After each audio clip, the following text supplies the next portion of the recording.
Bonjour et bienvenue dans le monde du Goro Loco. Alors le projet d'aujourd'hui, c'est d'installation d'un BL Touch sur la Tarantula. Vous le savez, dans les dernières semaines, je l'ai installé sur la Tornado. Par défaut, il est installé sur la Little Monster. Puis il me restait juste la Tarantula installée. La prochaine étape sera la Monoprice, mais c'est un petit peu plus complexe. Je vais travailler un petit peu plus longtemps. Alors, comment j'ai fait? C'est simple. La première des choses, c'est que j'ai désigné un frame pour mettre mes ventilateurs. Si vous remarquez, les ventilateurs ici, c'est les mêmes ventilateurs que sur la Tornado. Il y en a un de chaque côté. Puis, j'ai installé une petite braquette, un petit bras à part qu'on peut enlever pour le BL Touch. Ensuite de ça, j'ai installé le BL Touch sur les dorsales. J'ai mis un petit tape après parce qu'il y avait une petite vibration. Alors, le tape est facultatif. Et puis, si on regarde aussi au niveau de la buse de ventilateur, je ne sais pas si on les voit bien, mais c'est les mêmes buses que sur la Tornado. Alors, ici, on le voit. J'ai mis du tape dessus parce que j'ai eu de la misère avec mes vis sont pas assez longues. Alors ça tient avec du tape pour l'instant. Comment ça a été installé? C'est simple. Unclab m'ont fourni les BL Touch et m'ont fourni aussi un câble qui vient se connecter directement après le BL Touch ici. Et de l'autre côté, vient se brancher, je vais mettre un petit peu de lumière par ici, dans mon Z- qu'on voit juste ici. Ce fil-là, et dans mes cerveaux qui sont ici. Attention, ici, c'est bien important. Je vais zoomer. Regardez le fil rouge et le fil brun. Je les ai inversés. Alors, je vais faire apparaître le diagramme de comment le brancher, à quel endroit le brancher. Et les branchements ne sont pas plus compliqués que ça. Alors, je vais dézoomer un petit peu. Alors, si on regarde le câble, qui m'a été fourni, alors d'un côté, c'est le câble qui se branche à l'intérieur du BL Touch. On voit ici le BL Touch. Alors, c'est le câble qui se branche dedans. Et puis, de l'autre côté, j'ai ces deux connecteurs-là.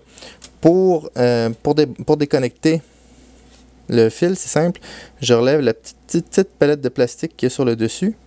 Et puis, je tire le fil. Puis ensuite, je le rentre. En ce qui est du firmware, j'ai pris le firmware de la Tornado et je l'ai modifié pour la Tarantula. Pourquoi j'ai fait ça? Un, parce qu'il était plus à jour. Et puis, deux, parce qu'il était déjà configuré pour le BL Touch. J'ai juste eu à changer la dimension du bed. J'ai changé aussi le dual extruder, qui n'est pas très compliqué, parce que ma Tarantula est dual extruder. Et aussi, j'en ai profité pour mettre le logo du Goro Loco, que je vais vous montrer à l'instant.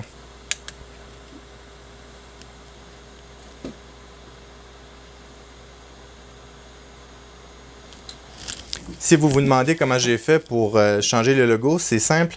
Dans le firmware, il y a une section, quand vous cliquez de votre côté ici, dans tous les fichiers qui sont inclus dans le firmware, il y en a un qui s'appelle bootscreen, _bootscreen, souligné bootscreen.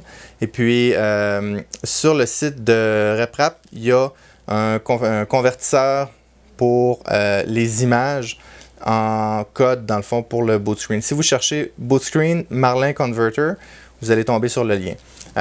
L'image doit faire 128 de large par 64 de haut. Alors, ça laisse pas beaucoup de jeu pour faire des belles images, mais il y a de quoi faire avec ça.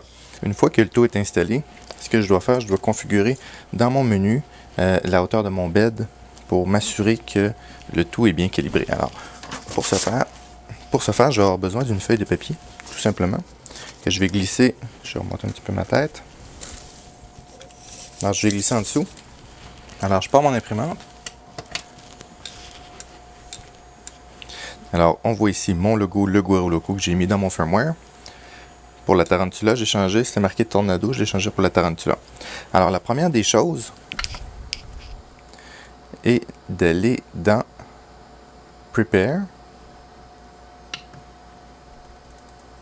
Et puis, aller sélectionner Bed Leveling. Évidemment, il faut que j'enlève ma feuille de papier.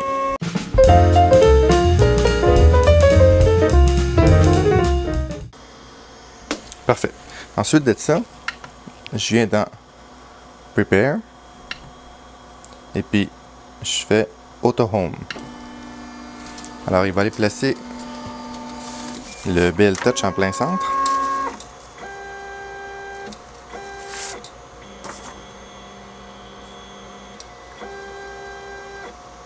Parfait. Je glisse ma feuille de papier en dessous. Et voilà. Je viens ici dans mon menu. Je vais tasser la lumière un petit peu qui est dans mes jambes. Et voilà. Alors dans mon menu, je m'en viens dans Prepare, Move Axis. À partir d'ici, je fais Move Z à coup de 1 mm. Et puis, je descends jusqu'à ce que ma feuille coince. Là, je ne sais pas si vous voyez ici, j'ai un petit bout de filament en dessous de ma buse qu'il faut que j'enlève. J'allais l'enlever avec une petite pince. Alors, c'est important qu'il n'y ait pas de morceaux de plastique de coincé en dessous de la buse, sinon ça va changer mon niveau. Alors, c'est bien important. Alors, je continue de baisser.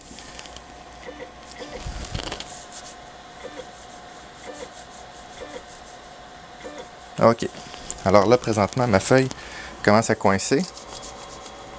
Alors, je la coince complètement. Puis, je relève d'1 mm. Parfait. Alors là, vous voyez ici qu'elle est à 0.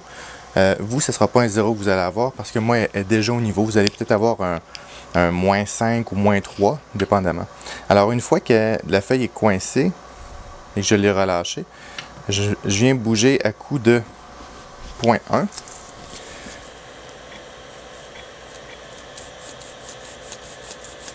Vous voyez, présentement, elle a un petit peu trop de résistance. Comme ça, elle est bien aussi.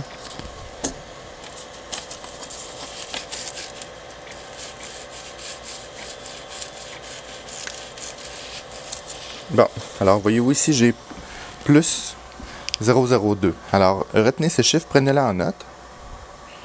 Une fois que c'est fait, on revient au menu principal et je viens dans Contrôle. Vous allez aller dans Motion et vous allez avoir The Offset. Alors, vous prenez les deux chiffres et vous les additionnez. Si par exemple, ici vous avez plus 2 et puis vous avez eu moins 3 dans l'autre menu lorsqu'on a bougé l'axe, alors 2 plus moins 3, ça fait moins 1. D'accord? Dans ce cas-ci, j'avais, dans le fond, je me souviens pas ce que j'avais. Bon. Alors, qu'est-ce que j'avais? C'est pour ça qu'il faut le prendre en note. Mais on peut revenir ici, puis on va l'avoir encore.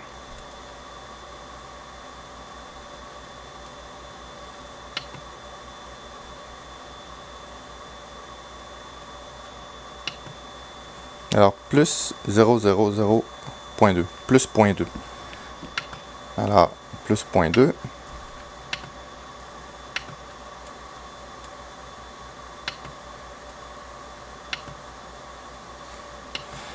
Alors, plus 0.2, c'est simple.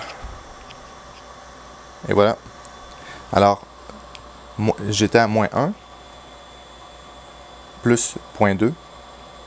0,98. Tout simplement. Et ensuite, je viens dans mon menu supérieur et je fais Store Setting. Et voilà. Alors, comme ça, mon bed va être bien nivelé la prochaine fois que je l'utilise.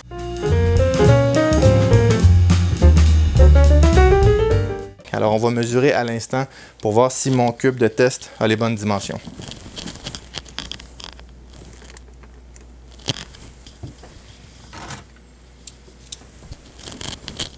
Alors, j'ai mon cube de test.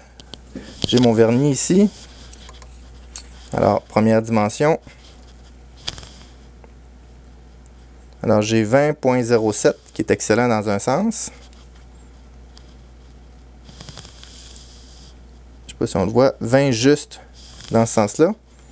Et puis, il reste celle-là ici. 20.18.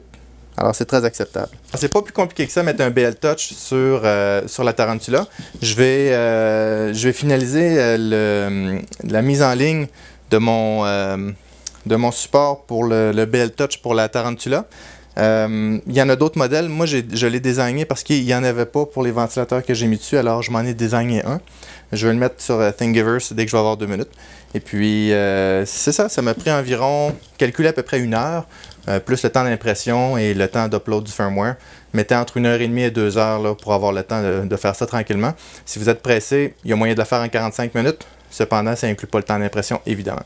J'espère que vous avez aimé la vidéo. Si vous avez aimé ça, s'il vous plaît, mettez un like, abonnez-vous à la chaîne et à bientôt.